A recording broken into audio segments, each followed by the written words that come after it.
బ్రహ్మకమండలంలో నీరు గోమతి అనే పేరుతో అక్కడ ప్రవహించింది. గోమతి నదము, నది కాదు. నదములకు నదికి ఓ తేడా ఉన్నది.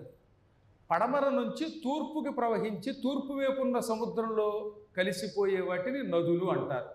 గంగ, గోదావరి, కృష్ణ ఇవన్నీ పడమర నుంచి తూర్పుకు ప్రవహిస్తాయి. ప్రవహించి తూర్పు వైపు ఉన్న బంగాళాఖాతంలో కలిసిపోతాయి. కాబట్టి ఇవి నదులు.